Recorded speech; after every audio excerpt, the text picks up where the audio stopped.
Welcome to the first devlog of this project. The biggest and most ambitious project of my life so far. A virtual reality minigames collection with a cardboard art style.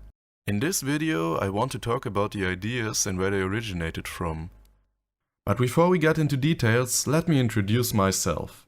I am Leo from Studio Moondowner and I have worked on my first big game Afterthought for the last 6 years. Now that the game is out on Steam as well as on the Switch, there's nothing more to accomplish with the game, except for probably becoming a millionaire from the massive sales numbers.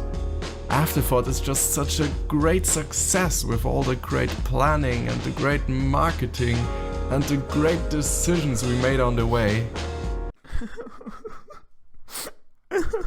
As an afterthought, I would say I've learned my lessons. So now I have gathered a new team of talented game designers and artists around me, and we are super happy to announce our new production, Paperplay VR.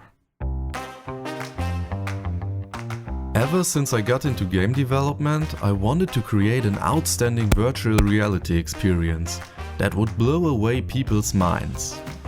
Over the years, I always took some free time to play around with different game mechanics in VR.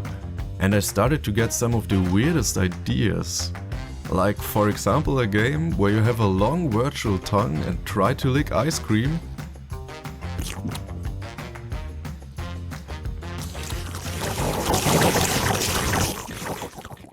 Eventually I decided to collect these ideas in a document, so that I could bundle them as some sort of minigame collection one day. And I wanted to call this collection Viario Party. I even created a character called Viario. Do you see that model? What was I even thinking? Luckily, I was able to leave the cringe of my past behind when I started to talk to others about my ideas. Just like other minigame collections do, for example Mario Party, I wanted to connect all these different gameplay scenarios and various settings with some sort of consistent theme. Like some Italian guy with a hat.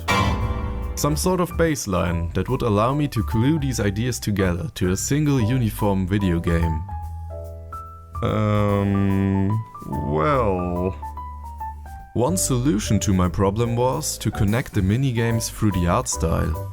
My friend Julian and I were playing Magica, and there were these really cheap sheep assets where you would just see an image of a sheep drawn on a board. And that thing would sometimes do a sheep sound like meh. And we were like, there should be a game where everything is just a really cheap fake asset? That would be so fun! But soon we realized that there was more to this dumb idea. I was already searching for an art style for my minigames collection that would fulfill 2 criteria. First, it should be low poly, so that it would run smoothly on any VR device.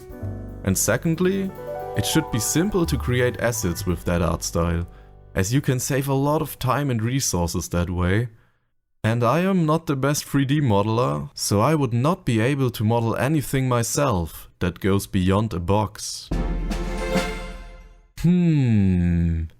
A box. So we came up with the cardboard art style for Paperplay VR. Where every asset in the game would be a fake copy of the real-world item we are trying to mimic. Therefore, having set the expectations for our artistic skills to 0, we created some simple models as a proof of concept. And soon we fell in love with the idea. However, it became obvious that we did not just want to stick to cheap reinterpretations like the sheep in Magica. We became motivated to come up with the most creative and interesting ways to represent the real world with cardboard. Especially water and fire are equally challenging and fascinating to create, but more on that later. So the assets were no longer that simple to create. However, there was another big plus point. Do you know that feeling when you hold a big ass sword in VR and that thing should actually drag down your entire body to the ground? But the controller in your hand does not represent that feeling at all? Well, You will not have that sort of immersive dissonance when the sword is made of cardboard.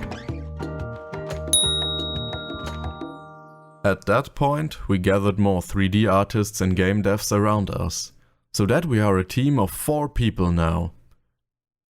So we had some gameplay ideas, we had an art style, and we had the will to produce a VR game that would finally live up to all the opportunities of the virtual reality. And then I took a look at my bank account. Luckily, I knew a way to get some support.